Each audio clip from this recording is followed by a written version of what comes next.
De volta, sempre ao vivo, aqui com o Folha no Ar, primeira edição, oferecimento de Proteus, serviços de saúde e medicina ocupacional, qualidade certificada ISO 9001-2015 e dos laboratórios Plínio Bacelar. Hoje o Folha no Ar tem a honra de receber aqui o Hanania Monjan, advogado e presidente da Associação dos Alunos de Escolas Particulares de Campos. Hanania, eu trago o seu bom dia, abrindo essa conversa, e vou fazer diferente aqui, conforme a gente falava, pedir a você para que conte um pouco dessa história, porque eu te perguntei sobre a origem do nome, eu também tinha uma ideia de que seria um nome indiano, né? Acabou que a Luísa também tinha, eu acho que o mesmo pensamento, mas não é, e você revelou para a gente aqui, acabou revelando aí uma história muito interessante sobre a sua família, e que a gente achou melhor você contar pra gente um pouco, compartilhar com a gente, com os ouvintes da Folha FM, um pouco dessa história aí, que mais parece um filme, né, esses romances épicos aí. Bom dia, Hanania, seja bem-vindo ao Folha no Ar. Bom dia, Cláudio, bom dia, Luísio, bom dia aos ouvintes da Folha. Queria agradecer a oportunidade, né, da gente poder conversar mais sobre educação, ensino híbrido.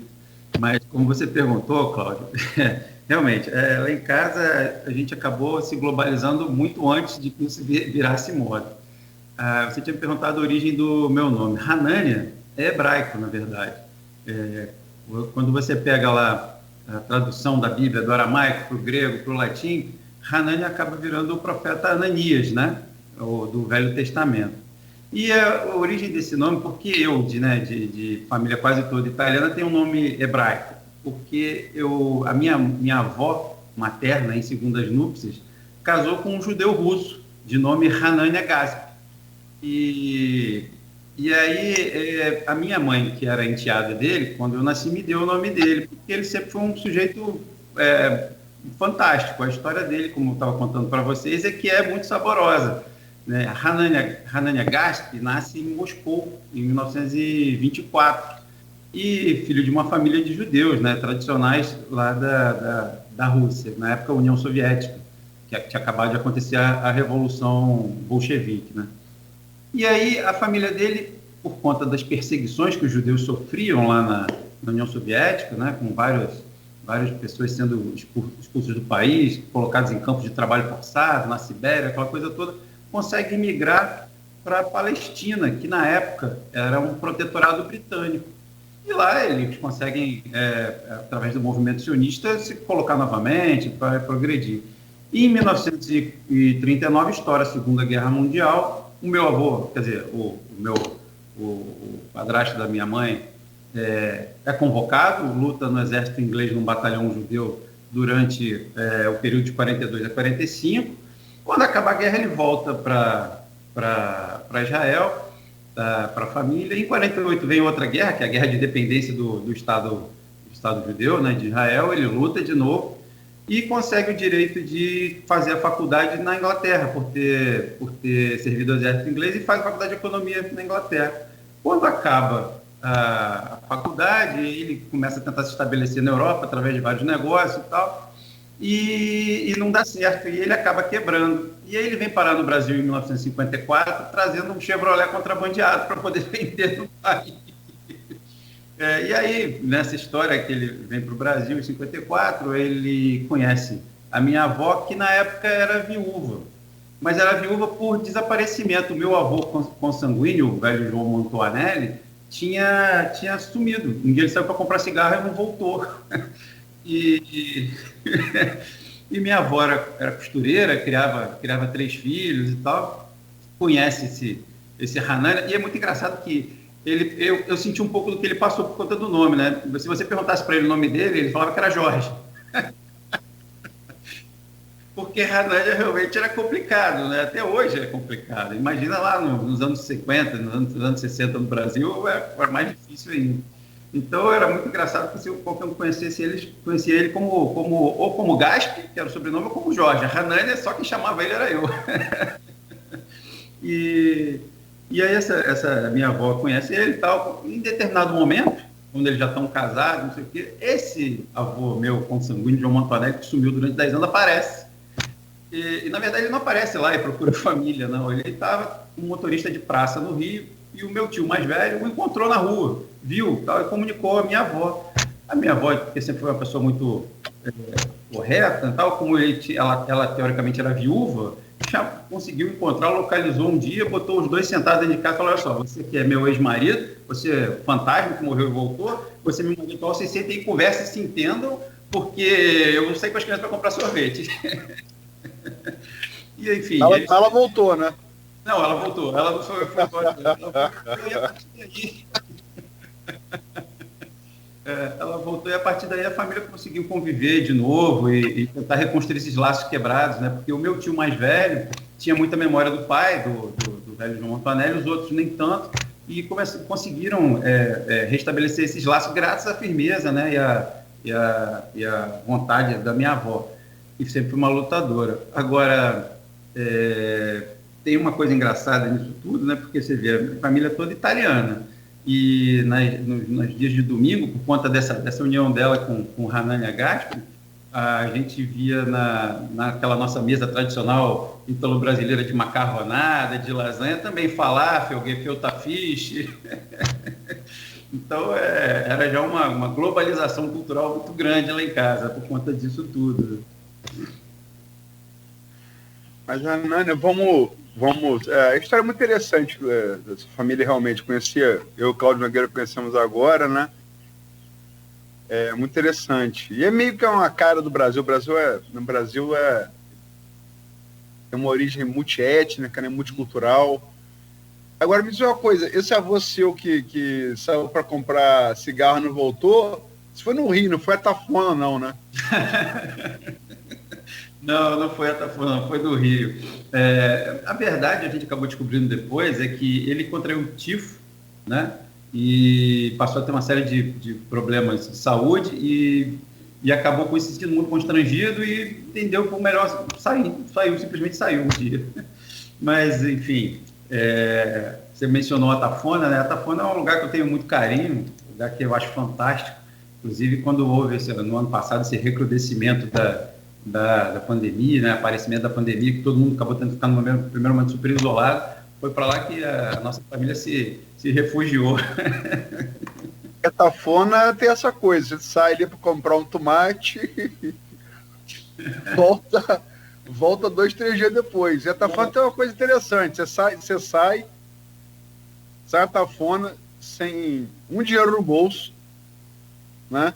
Você volta bêbado, com a barriga cheia, você vai 2, 3 casas, come, bebe. A Tafona... Ainda chega com um bom bocado para dar de presente. Tafona, não, mas isso é sério, Se eu for contar umas histórias dessas do Hanania, eu vou ficar aqui o programa, mas o objetivo não é esse, não. Vamos para a pauta aqui. Eu vou abrir, Hanania. A gente tem um grupo de WhatsApp, você inclusive foi inserido nele. É a pergunta que você respondeu lá, mas que eu refaço aqui. É a pergunta da Silvana Venâncio, jornalista de Bom Jesus do Itabapoana. Ela pergunta aqui para você: qual o posicionamento da maioria dos pais sobre a volta às aulas? São a favor?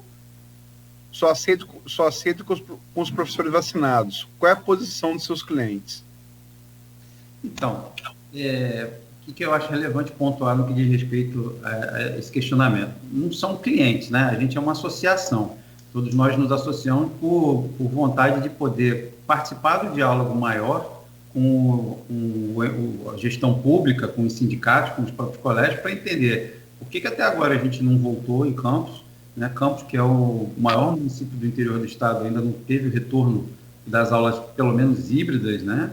E então a gente, exercendo esse direito de associação, constituiu essa associação, que é a Associação de Pais de Alunos das Escolas Particulares, como forma de poder ter legitimidade, né, e capacidade postulatória, a fim de que possa participar melhor do diálogo, né? Ter mais uma visão sobre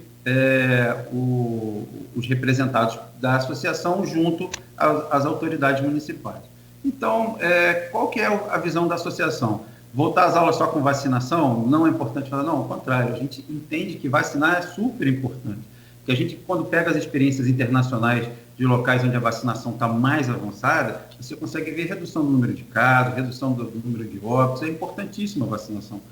Mas, no que diz respeito à educação em si, as crianças têm sofrido muito pela ausência do colégio, principalmente as mais novas, que estão em idade de socialização, de formação do seu caráter, né? De aprender as regras do convívio social. Isso se faz na prática, né? Que é o local que isso acontece. É no colégio, é na escola. Elas têm ficado mais expostas a problemas que eram melhores controlados antes, como o excesso de tela, né? Capacidade de aprendizagem. E tem fatores cruéis que estão aparecendo também, que é o excesso de violência doméstica, que elas estão expostas por estarem mais dentro de casa, e em casas que hoje você tem pessoas que podem estar em regime de confinamento, e a gente sabe que os problemas psicológicos vêm aparecendo. Então, o que a gente começou a perceber? Que a gente precisava trazer mais evidências científicas de que o retorno seria seguro, mesmo sem a vacinação dos professores no primeiro momento.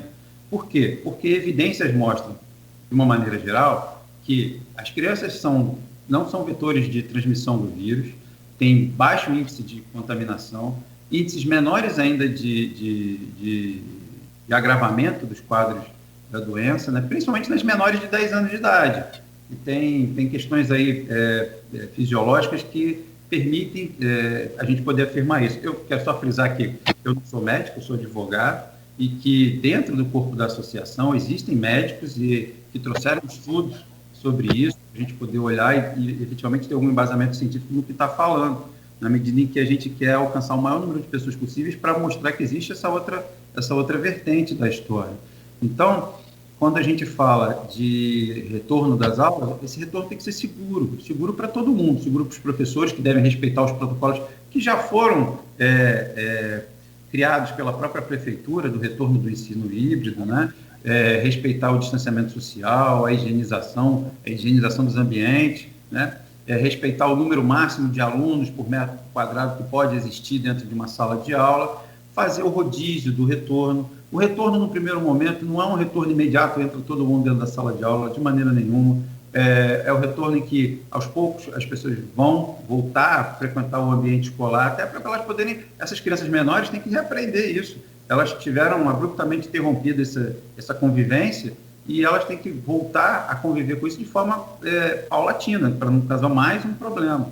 E relevante nisso tudo é poder trazer luz sobre esse tema, né, no momento que isso começa a ser discutido e veiculado pela mídia, pelas redes sociais, né? Então, a gente precisa ter consciência de que o retorno é gradual, paulatino, seguindo regras e, claro, com a vacinação dos profissionais de educação em amplo espectro, só que não condicionando esse retorno a essa vacinação, porque isso não aconteceu em nenhum outro lugar do país e existem já experiências positivas desse retorno para as crianças e para os próprios professores.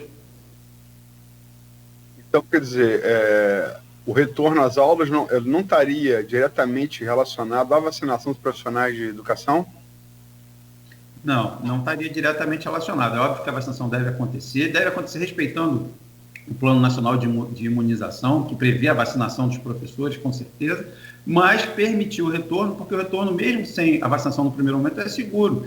Por quê? Porque essas crianças menores, e eu estou falando da educação, né, infantil, no primeiro momento, porque o retorno é paulatino, a gente vai começar voltando primeiro as crianças de creche, as crianças do ensino básico, ensino fundamental e depois do ensino médio. E nesse meio do caminho, esse grupo de professores já vai ter sido totalmente vacinado. Em Campos, a gente está falando de em torno de 6 mil profissionais, pessoas ligadas direta e indiretamente ao trabalho escolar. E, então, a vacinação ela vai acontecer dentro do ritmo previsto do Programa Nacional de Imunização, mas ela não é condição sine qua non para o retorno às aulas híbridas, até porque o retorno das aulas se daria através do exercício dos pais do dever de vigilância e do pátrio poder, ou seja, retornaria para a sala de aula aquele pai que se sente seguro para retornar com o seu filho, né, para a sala de aula. E, claro, existem todos os protocolos de rastreio, de verificação de temperatura e tal, para justamente mitigar os problemas, no caso, hipótese de alguma criança poder apresentar uma contaminação ou mesmo um professor. Agora, o CEP deixou bem claro a posição dele de só aceitar a volta às aulas de profissionais vacinados. Quer dizer, claramente é uma visão distinta da sua. Como é que chegaria a um consenso? O diálogo é sempre o melhor caminho.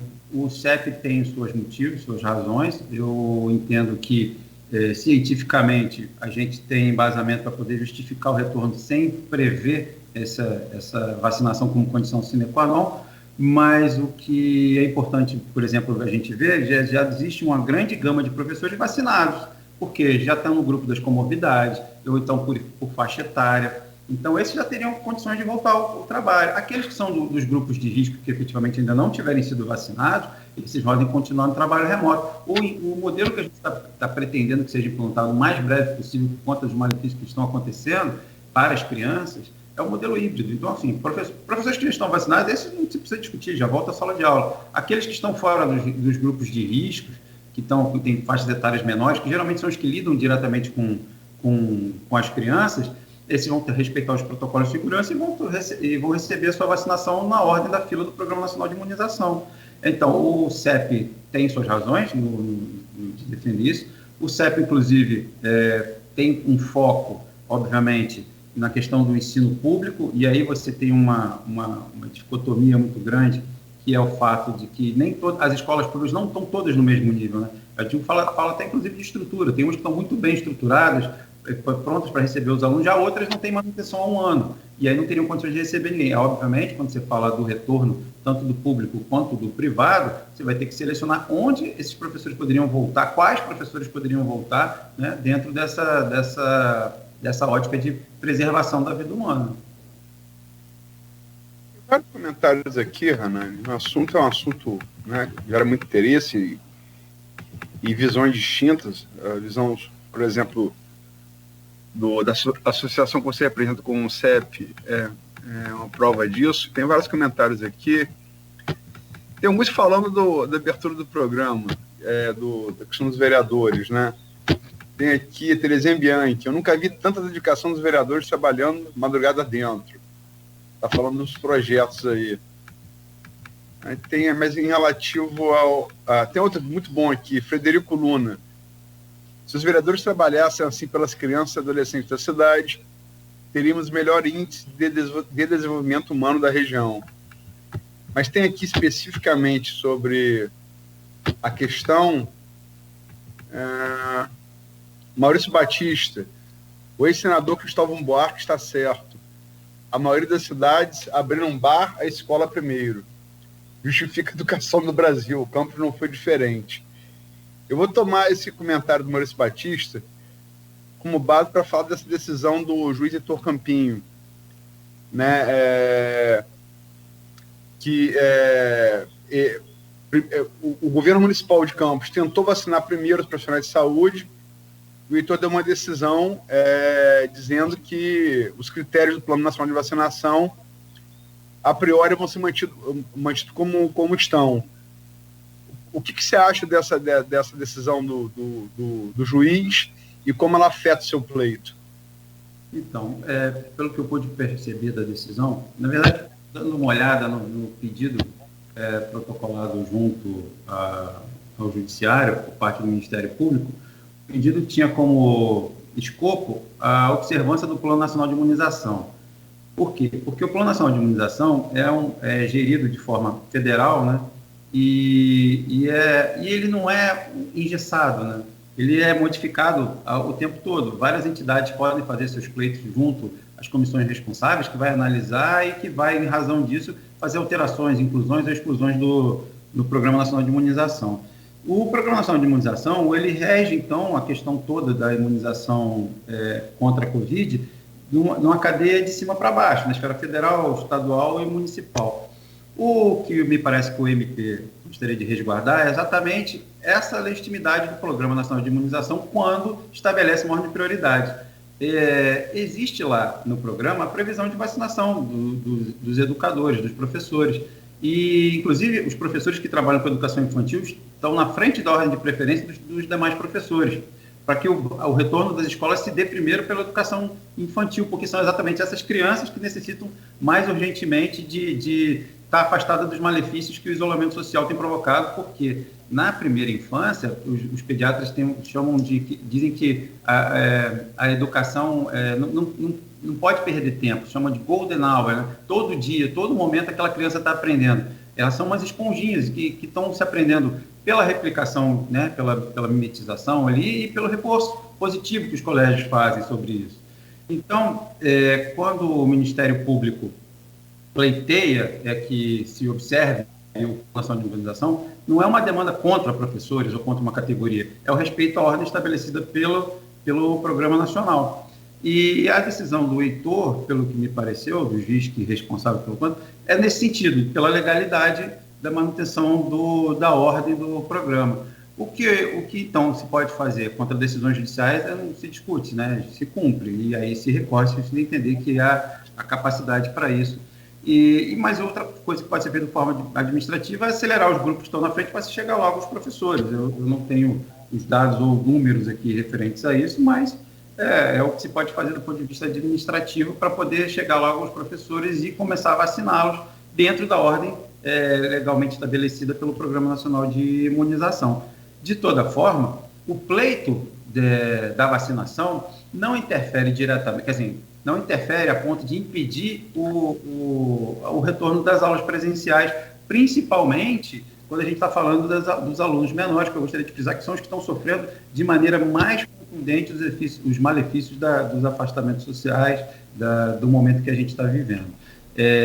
A segurança no retorno, tanto é que esse retorno já aconteceu de fato sem vacinação em vários outros municípios do estado do Rio de Janeiro, né? A capital já está funcionando, quase nunca parou de ter aulas presenciais, Niterói, o Sul Fluminense, que é um lugar que, por conta do trabalho, eu acabo frequentando muito, onde sempre mantiveram as aulas, quase o tempo todo manteve-se as aulas presenciais e híbridas funcionando, Volta Redonda, Barra Mansa, Piraí, Resende. Então, o estado do Espírito Santo, recentemente, através de uma nota expedida pelo Conselho Regional de Medicina e a Associação Médica do Espírito Santo, pugnou pelo retorno imediato das aulas presenciais, justamente elencando mais de 37 estudos científicos sobre a segurança do retorno, a baixa transmissibilidade das crianças, o baixo índice de agravamento, os diversos malefícios que o afastamento social e as escolas fechadas têm provocado do ponto de vista físico e psicológico para elas. Então,